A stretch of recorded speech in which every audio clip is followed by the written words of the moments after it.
नमस्कार, आप देख रहे हैं न्यूज 18 अपडेट और मैं हूं आपके साथ विभा उपाध्याय। बुलेटिन में सबसे पहले बात उस कोसी की जिसका कहर लगातार यहां गांव के लोगों पर बरपता हुआ। खगड़िया की बात करें तो कोसी के कहर की वजह से कई घर नदी में विलीन हो चुके हैं। तस्वीरें आपके सामने कोसी के और देखिए किस तरीके से कोसी कहर बरपा रही है। तस्वीरें आपके सामने हैं। कोसी नदी की वजह से कटाव लगातार होता हुआ और कटाव की वजह से घर जहां नदी में विलीन हो रहे हैं वहां पर सिर्फ कुछ सेकंड में देखिए ये जो मकान यहां पर अभी तक आपको खड़ा नजर आ रहा था वो पानी में विलीन हो जाता है, गायब हो जाता है। और कटाव रोधी काम जो किए जा रहे हैं वो इस कटाव को रोकने के लिए नाकाफी साबित हो रहे हैं। सरकारी भवन जो है ताश के पत्तों की तरह देखिए किस तरीके से पानी में बिखर गए। लोग सिर्फ इसे देखते रह गए। लोगों की नाराजगी इस बात से भी कि कटाव रोधी जो कार्य इसे रोकने और बचाने के लिए होने चाहिए थे वो हुए नहीं। बिलदौर के इम्तियादी पंचायत के गांधीनगर में कटाव की स्थिति बेहद भयावह है।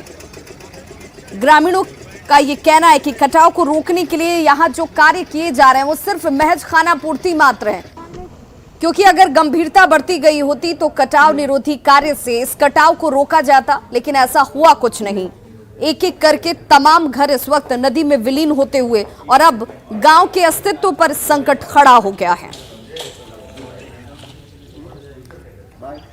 कोसी में विलीन हो रहा है स्कूल विद्यालय। आया फ्लड फाइटिंग का काम हुआ, वो भी बह गया आज से 1 महीना पहले। फिर आया, फिर थोड़ा बहुत कार्य हो रहा है। अभी ये पुराना जर्जर मकान जो था ये तो कोसी में समा गया।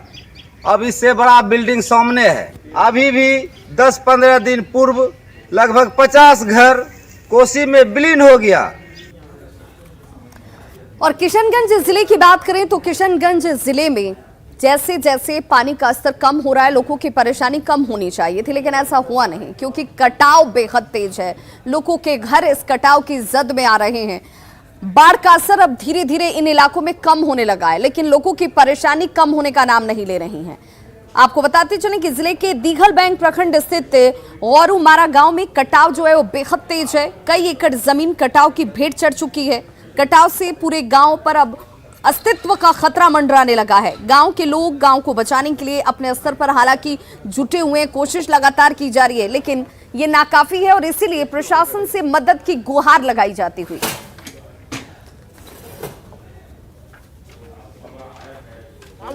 मगर आकर के एक बार आया तो हम लोगों को भरोसा दे करके गया, आज तक अभी नहीं आया यार। घर और बिल्कुल बांस बत्ती जो है हम लोगों के रहने का जुगाड़ अभी नहीं है।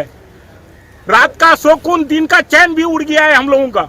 जैसे कि अभी 400 घर का गांव है, पूरा गांव में खतरे में जाके पहुंच गया है। काम नहीं किया, आके आता है, सब कुछ देख के भाग जाता है। यहाँ ये नयाखंड की नदी का जो कटाव हो रहा है बहुत तेजी के साथ जो है कटाव हो रहा है। इसको लेकर के हम लोग जो है पिछले बार भी बाढ़ नियंत्रण विभाग जो एग्जीक्यूटिव साहब है उनको भी जो है दिया गया, वो आए यहाँ विजिट किए, लेकिन अब तक जो है कोई पिछले साल भी कुछ काम नहीं हुआ। और इस साल जो है अभी इतना तेजी के साथ जो कटाव हो रहा है, सवेरे से जो है अभी 20 बीघा जमीन जो है कट करके नदी में समा गया और इतना तेजी के साथ जो है कट रहा है यहाँ पर।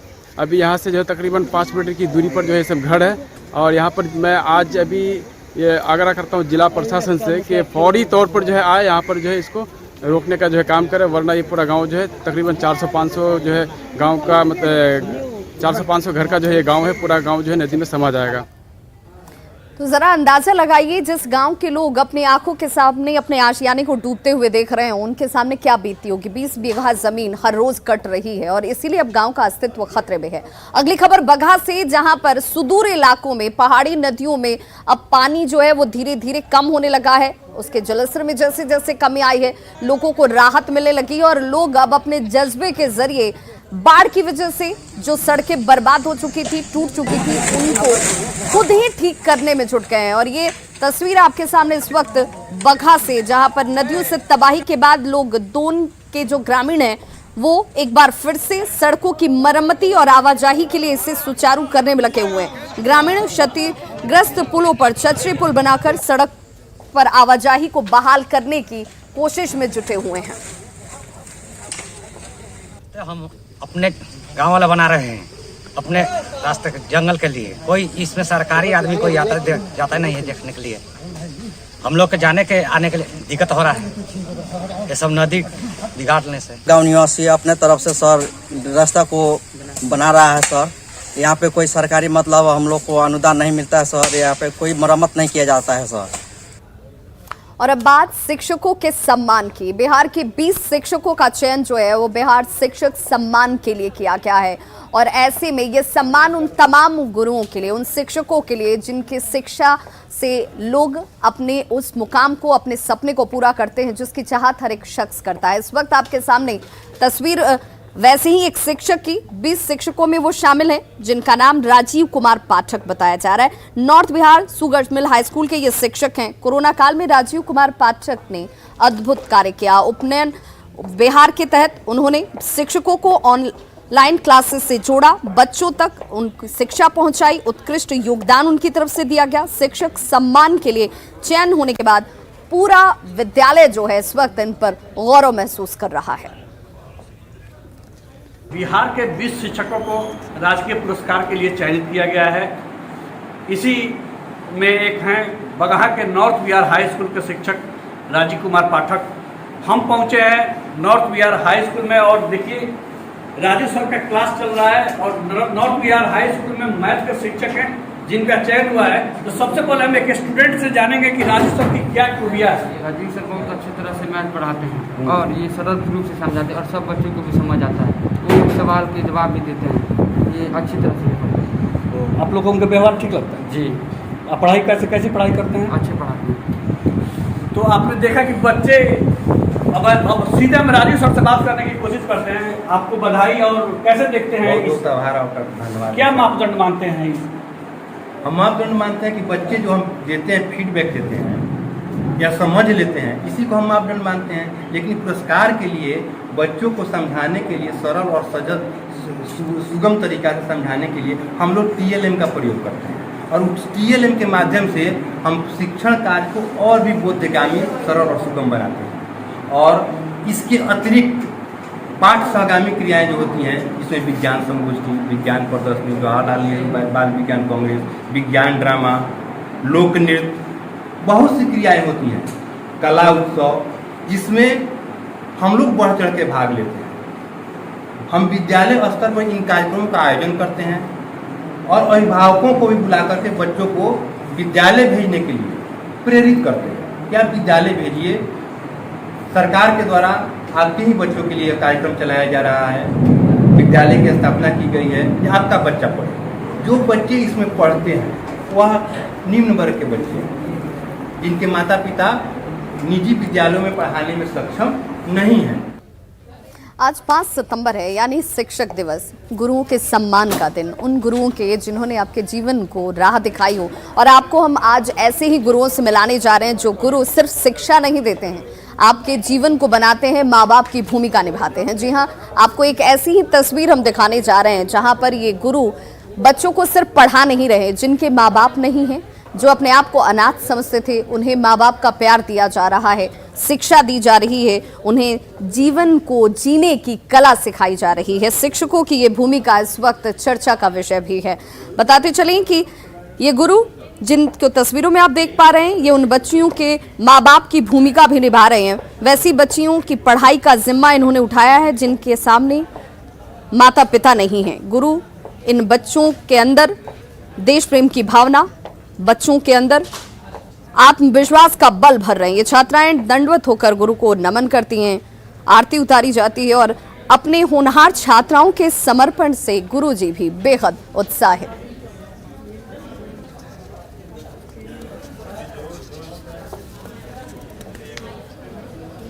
जो हम रेनबो टीम है उनको सभी को माँ, दीदी, भैया इस तरह से कह के पुकारते हैं और हम लोगों को भी ये बिल्कुल महसूस नहीं होता कि ये हमारे बच्चे नहीं हैं। बिल्कुल हमारे अपने 1-2 बच्चे हैं, लेकिन इतने सारे बच्चे जब मम्मा माँ बोलते हैं तो बहुत ही अच्छा लगता है, बहुत खुशी मिलती है। और देखिए कटिहार BMP 7 की जो पुलिसकर्मी हैं वो यहाँ पर सिर्फ लोगों को सुरक्षा नहीं देती हैं, वो सिर्फ उनके अंदर उस जज्बे को नहीं बढ़ती हैं जो पुलिस विभाग की तरफ से एक ड्यूटी के तौर पर निभाई जाती है, बल्कि ये शिक्षा देने का काम भी करती हैं। और इनसे जज्बा लेकर ये तमाम जो पढ़ने वाले स्टूडेंट्स आपको नजर आ रहे होंगे, ये मानते हैं कि ये भी सिपाही दीदियों से जो सीख रही हैं आगे चलकर जीवन में इनके लिए ये बेहद महत्वपूर्ण भूमिका अदा करती हुई नजर आएगी। बीएमपी कमांडेंट दिलनवाज खान और उनकी पत्नी की पहल पर सिपाही दीदी बच्चों को पढ़ा रही हैं। सिपाही दीदी के मिशन की जानकारी दे रहे हैं संवाददाता सुब्रत गुहा। प्रदेश में शिक्षा पर अलग जगाते कई स्कूल के तस्वीर आप लोगों ने देखे होंगे, लेकिन आज जो तस्वीर आपको दिखा रहे हैं ये तस्वीर बिल्कुल उन तस्वीर से अलग है, क्योंकि यहाँ वर्दी वाले दीदी लोग इस स्कूल को चला रहे हैं और इस स्कूल की खासियत है जो पुलिस विभाग के लोगों के जो बच्चे हैं वो यहाँ अक्षर ज्ञान प्राप्त करते हैं। ये बहुत ही एंजॉयफुल है और बहुत ही एडवेंचरस है, क्योंकि ये ड्यूटी जो हम लोग करते हैं वो तो हमारी ड्यूटी है, वो हम करते हैं, उसके साथ किसी की भलाई करना, इट्स मतलब वो हम एक्सप्लेन नहीं कर सकते, शायद शब्दों में बयां नहीं कर सकते कि वो सुकून जो होता है एक किसी की हेल्प करके, वो बहुत ही डिफरेंट होता है। यहाँ बस मेरा एक ही सबसे ज़्यादा पॉइंट ये रखे हैं कि कोई भी स्कूल में टीचर किसी भी तथ्य को स्टूडेंट के दिमाग में ज़बरदस्ती भर देते, ऐसा होगा तो ऐसा होगा, लेकिन हम वहाँ ये चीज़ नहीं कह रहे हैं। यहाँ हम ऐसा पढ़ा रहे हैं कि वो आने वाले प्रत्येक कठिनाई जो भी चुनौती मिले उनका वो अगले सामना कर सके। प्रयास अच्छा है, हमारे जो जितने भी टीचर्स हैं उनके काफ़ी अच्छी क्वालिफिकेशन है, वो नए नए तरीके से बच्चों को पढ़ाते हैं और मतलब चाहते हैं कि मतलब वो बहुत ज़्यादा पढ़ाई का जो है प्रेशर बच्चों पर ना डालें। और ऐसे ही छोटे छोटे प्रयासों से भारत के शिक्षा व्यवस्था में नई क्रांति आ सकता है। सुब्रत, न्यूज़ 18 कटिहार। और देखिए, राजकीय शिक्षक सम्मान से नवादा की मंजू कुमारी जो हैं उन्हें भी सम्मानित किया जाना है। उनके कार्यों की जानकारी भी हम आपको देते चले। ये इन बच्चियों के अंदर आत्मबल भरती हैं, उन्हें आत्मविश्वासी बनाती हैं। उनकी ये कोशिश होती है कि बच्चियां पढ़ लिख कर खुद आत्मबल के जरिए वो मुकाम हासिल करें जो इन बच्चियों के अंदर जज्बे के तौर पर होना चाहिए, और इनकी कोशिश रंग लाती हुई आपको बताते चलें। शिक्षक मंजू कुमारी जो है वो +2 में इतिहास पढ़ाती हैं। मंजू कुमारी बच्चियों के उत्थान के लिए जागरूक कर रही हैं और उनकी कोशिश का परिणाम है कि नवादा की इन बच्चियों की शिक्षा में आमूलचूल परिवर्तन हुआ। अब ये बच्चियां अपने भविष्य को लेकर ज्यादा सजग हैं। स्काउट एंड गाइड के साथ फिट इंडिया मूवमेंट से भी मंजू कुमारी जुड़ी हुई हैं और सेल्फ डिफेंस के साथ बच्चियों को कानूनी पहलुओं की जानकारी देती हैं कि उनके अधिकार क्या हैं, वो कैसे अपनी रक्षा और समाज में आमूलचूल परिवर्तन कर सकती हैं। शिक्षक सम्मान के लिए मंजू कुमारी के चयन से पूरा स्कूल उन पर गर्व महसूस कर रहा है। शिक्षा जगत में उत्कृष्ट कार्य करने के लिए Nawada project inter girls school की शिक्षिका मंजू कुमारी को बिहार सरकार ने सम्मानित करने का फैसला लिया है और आगामी शिक्षक दिवस के अवसर पर राज्य सरकार उन्हें राजकीय शिक्षक सम्मान से नवाजने का काम करेगी। इस वक्त हमारे साथ मौजूद हैं मंजू कुमारी और उनके कुछ स्टूडेंट्स इस वक्त हमारे साथ मौजूद है। आइए हम उन्हीं से जानते हैं कि शिक्षा के अलावा और किस क्षेत्र में आपने अपना योगदान दिया है, ये बताना। जी, सबसे पहले आपको धन्यवाद देना चाहती हूँ और सर्वप्रथम मैं कहना चाहूँगी कि इसका सारा श्रेय मैं अपने स्कूल के बच्चियों को देना चाहती हूँ, क्योंकि इनका बहुत सहयोग है। मैं थोड़ा सा भी इन लोग को चर्चा करती थी ये काम करना, मैं कदम बढ़ाई नहीं कि लोग आगे चलना मेरे साथ शुरू कर देती थी, इसलिए मेरा भी हौसला बढ़ते गया। पढ़ाना तो मैं इतिहास विषय में हूँ तो पढ़ाना ही है, लेकिन मुझे लगा कि इसके अलावा मैं क्या दूँ बच्चियों के लिए जो इनका सर्वांगीण विकास हो। ये सोचकर मैं स्काउट गाइड से भी जुड़ी ताकि इसका सर्वांगीण विकास हो, चहुमुखी विकास हो। मैं एडवांस गाइड कैप्टन भी हूँ। इसके तहत बहुत सारा प्रोग्राम इन लोग को करवाती हूँ ताकि फिजिकल फिट रहेगी तो मेंटली रूप से अपने ही फिट हो जाएगी। मैम से बहुत कुछ अर्जित हुआ है, जैसे कि मैम हमेशा एक्स्ट्रा करिकुलर एक्टिविटीज़ करवाती हैं और सेल्फ डिफेंस सिखवाती है और गेम में भी आगे करवाती हैं, और फिर लीगल लिटरेसी क्लब में हम लोग को हमेशा बुलाते रहती है टाइम टाइम पे और प्रोग्राम करवाती है और प्रॉब्लम पूछती है सबसे कि क्या प्रॉब्लम है, हम लोग बताते हैं तो फिर मैम उसको सॉल्व भी करती है। आप बताइए और क्या आपको मिला? मैम हम लोग के फिजिकल फिटनेस के साथ साथ हम लोग के अगर घरेलू कोई समस्या हो उसमें भी अगर मैम को बताते हैं तो वो सॉल्व अच्छे से करते हैं और समझाते हैं। अनिल विशाल, न्यूज़ 18 नवादा। और देखिए, चूंकि आज शिक्षक दिवस है तो राजधानी पटना के तमाम स्कूलों में शिक्षक दिवस की धूम नजर आई, जहां पर रविवार का दिन होने के बावजूद छात्र स्कूल पहुंचते हैं, शिक्षक वहां पर मौजूद थे और यहां पर ज्ञान अर्जन के साथ साथ सर्वपल्ली राधाकृष्णन के जीवन पर भी प्रकाश डाला गया। सहयोगी रजनीश ने एक ऐसे ही स्कूल का जायजा लिया। आज 5 सितंबर यानी शिक्षक दिवस है। ऐसे में बिहार के तमाम जो शैक्षणिक संस्थान है वहां पर धूमधाम से डॉक्टर सर्वपल्ली राधाकृष्णन की जयंती मनाई जा रही है। राजधानी पटना के मध्य विद्यालय गोलघर में आपको तस्वीर दिखा रहे हैं। ये अशोक मार्केट में स्कूल है और यहाँ पर सुबह सुबह छुट्टी के दिन भी बच्चे स्कूल में मौजूद हैं। सबसे पहले आने के बाद बच्चों ने गुरु का आशीर्वाद लिया है, उसके बाद डॉक्टर सर्वपल्ली राधाकृष्णन की तस्वीर पर पुष्पांजलि अर्पित की है। जो सभी शिक्षक हैं वो भी यहाँ मौजूद हैं। देख सकते हैं ये खूबसूरत तस्वीर है सरकारी स्कूलों की, जहाँ पर बच्चों को जानकारियाँ भी दी जा रही है कि डॉक्टर सर्वपल्ली राधाकृष्णन कौन थे, शिक्षक दिवस हम क्यों मनाते हैं। तो बच्चे भी यहाँ पर देख सकते हैं उत्सुकता के साथ मौजूद हैं। जरा बात करते हैं। बाबू ये बताओ कि आज क्या है? डॉक्टर राधा कृष्ण का जन्मदिन है और हमारे स्कूल में बहुत धूमधाम से मनाया जाता है।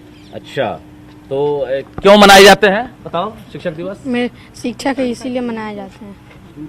बताइए। उनका जन्म 5 सितंबर को हुआ, इसीलिए डॉक्टर सर्वपल्ली का जन्मदिन मनाया जाता है।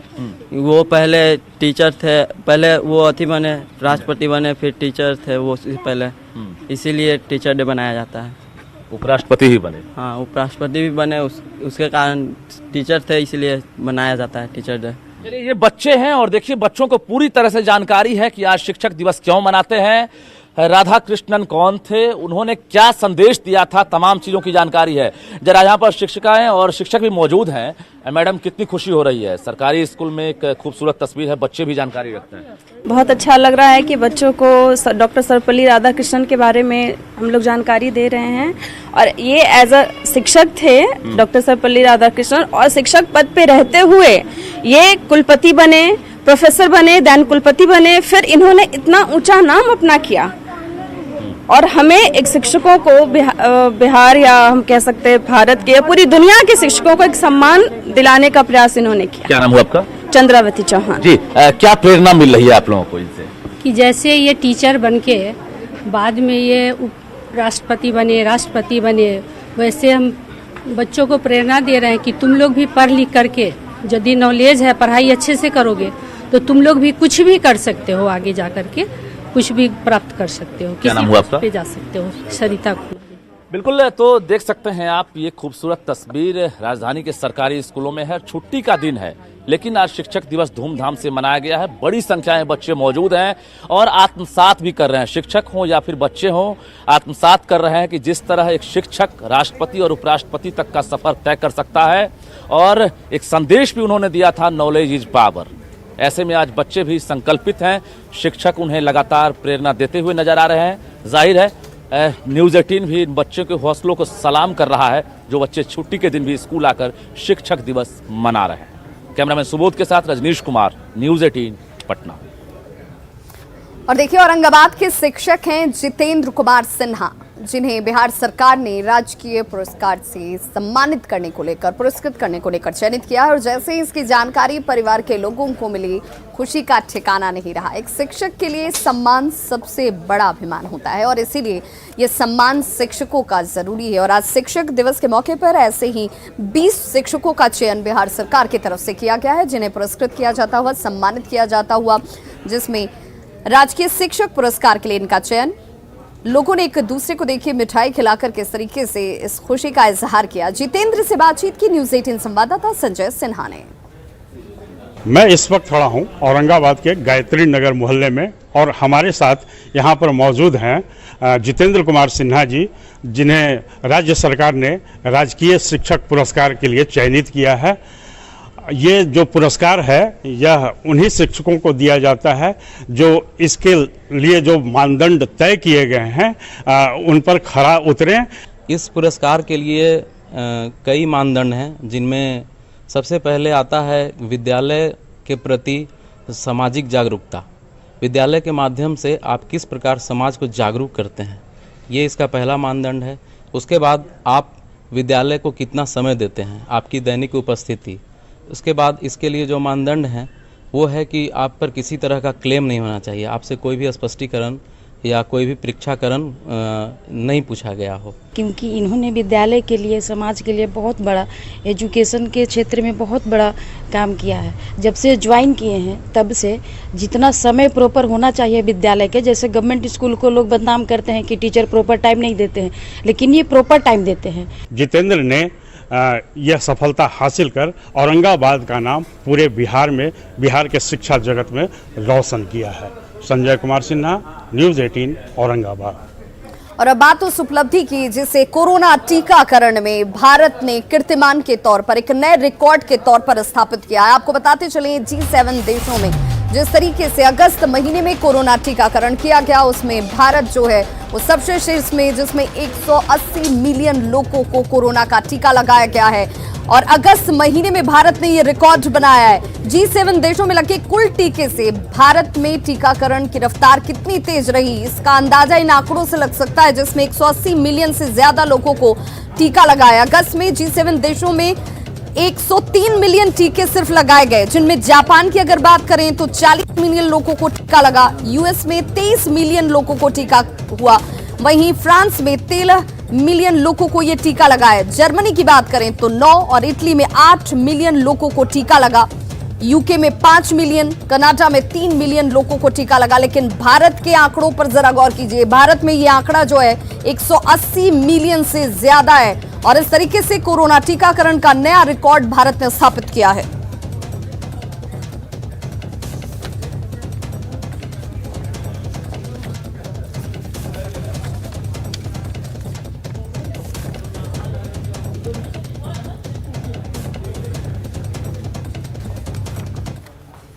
कहते हैं कि बिना गुरु के ज्ञान की प्राप्ति नहीं होती है और महेंद्र सिंह धोनी, जिन्होंने अपने जीवन में गुरु का स्थान सबसे शीर्ष पर रखा है, खेल के मैदान में कीर्तिमान स्थापित कर, उपलब्धियों को हासिल कर और सफलता के चरम पर पहुंचकर आज भी गुरु उनके दिल में बसते हैं और सबसे ऊंचा स्थान रखते हैं।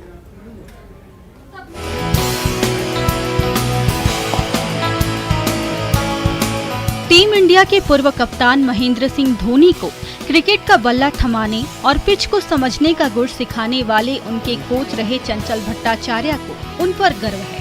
चंचल 1996 से 2004 तक कमांडो क्रिकेट क्लब में कोच रह चुके हैं। उनका कहना है कि धोनी की सफलता से उन्हें उनका गुरु दक्षिणा मिल चुका है। काफी गौरवान्वित महसूस करता हूं कि एक हमारा स्टूडेंट जो आज जिस मुकाम पर हमको पहुंचा है, उसका सफलता तो अलग है, लेकिन हमको भी जिस ऊंचाई तक उन्होंने पहुंचाया, उस हर प्लेयर्स, हर गुरु को इसी तरह इज्जत मिले, यही मेरी शुभकामना है। कभी पीछे मुड़कर नहीं देखने वाले माही ने अपने जीवन में खेल की शुरुआत स्कूल टीम के साथ की थी। उनके कोच रहे चंचल भट्टाचार्य भी उनके सभी खूबियों को बखूबी जानते हैं। उनका कहना है कि वो शुरू से ही काफी अनुशासित थे और फील्ड में बिना रुके लगातार कड़ी मेहनत करते थे। शायद यही खासियत उन्हें सफलता की ओर लेकर गई। 50 ओवर का मैच में मैं 300 गेंद उठा बैठी करता है, जो उसको फिटनेस का सबसे बड़ा। उसके बाद बैटिंग अलग है, उसके बाद कप्तानी जब उन्होंने संभाल रखी, तब उनको सभी टीममेट्स को, जितने भी अपने सदस्य, उसको देखना पड़ता, क्या पोजीशन है, उसको समझाना पड़ता था। तो नेचुरली जो आज भारतीय टीम है, तो सफलता ऐसे नहीं मिलती है, कहीं ना कहीं उसका मेहनत और मेहनत के अलावा एक जो सबसे बड़ी चीज़ उसमें हमने देखी वो है डिसिप्लिन। छोटे शहर से गली मोहल्लों में क्रिकेट खेलकर अंतर्राष्ट्रीय स्तर पर पहुंच जाना इतना आसान नहीं था, लेकिन माही से महेंद्र सिंह धोनी का सफर तय करने में उन्होंने कड़ी मेहनत की और आज वो अपने दम पर अपने प्रदर्शन की बदौलत विश्व के शिखर तक पहुंचे हैं। इस सफलता में उनके गुरु का आशीर्वाद हमेशा उनके साथ रहा है। रांची से न्यूज़ 18 के लिए संजय कुमार सिन्हा की रिपोर्ट।